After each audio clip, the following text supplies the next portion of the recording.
মক্কার বাজারে এক শক্তিশালী যুবক এক গরিব বৃদ্ধা বিক্রেতার কাছে থেকে জোর করে খেজুর ছিনিয়ে নিয়েছিল।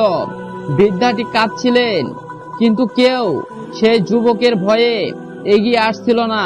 বালক মুহাম্মদ সাল্লাল্লাহু আলাইহি ওয়াসাল্লাম এটি দেখতে পেয়ে ধীর পায়ে সেই যুবকের সামনে গিয়ে দাঁড়ালেন।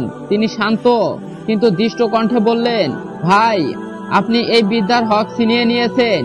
এটি ইনসাফ নয়। আপনি যদি শক্তিশালী হন তবে সেই শক্তি দুর্বলকে সাহায্য করার জন্য ব্যবহার করুন, ভয় দেখানোর জন্য নয়।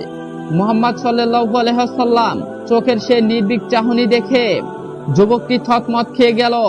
সে অবাক হয়ে ভাবল, একটি ছোট শিশুর কণ্ঠে এত তেজ কোথা থেকে এলো। যুবকটি লজ্জিত হয়ে বৃদ্ধার খেজুরটি ফিরিয়ে দিল এবং ক্ষমা চাইল। দূর থেকে দাদা যান আব্দুল মুতালিব এটি দেখে মুচকি হাসলেন। তিনি বুঝলেন তার নাতি বড় হয়ে মজলুমের ঢাল হবে। মুহাম্মদ সাল্লাল্লাহু আলাইহি ওয়াসাল্লাম এর সাথে মক্কার অন্যান্য ছোট ছেলেরা খেলাধুলা করত। একদিন তারা সবাই মিলে দৌড় প্রতিযোগিতা করছিল।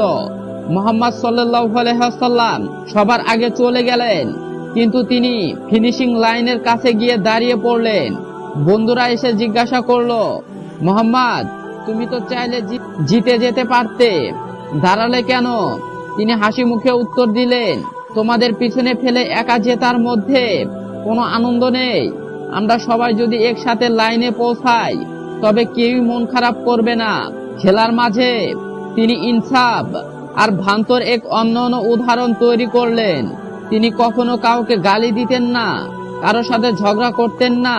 তার বন্ধুদের মধ্যে তিনি নিজের বাড়ি থেকে খাবার নিয়ে এসে তাদের সাথে ভাগ করে খেতেন। মক্কার এক কোনায় এক অন্ধ বৃদ্ধা থাকতেন, তার কেউ ছিল না। একদিন মুহাম্মদ সাল্লাল্লাহু আলাইহি ওয়াসাল্লাম দেখলেন সে বৃদ্ধা লাঠি দিয়ে পথ হাতড়ে কুয়োর দিকে যাচ্ছেন পানি আনতে। তিনি সাথে সাথে দৌড়ে গেলেন এবং বৃদ্ধার হাত থেকে কলসটি নিয়ে নিলেন। বৃদ্ধা ভয় পেয়ে বললেন, কে তুমি বাবা? আমার কলস নিলে কেন? মুহাম্মদ সাল্লাল্লাহু আলাইহি ওয়াসাল্লাম নরম সুরে বললেন, দাদি, আমি আপনার নাতি। আমি পানি ভরে আপনার ঘরে দিয়ে আসছি।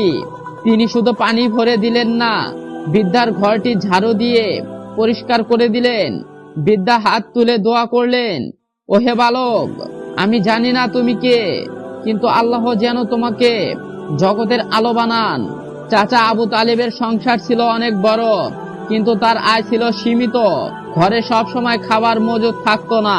কিন্তু দেখা গেল যেদিন থেকে ভাতিজা মুহাম্মদ সাল্লাল্লাহু আলাইহি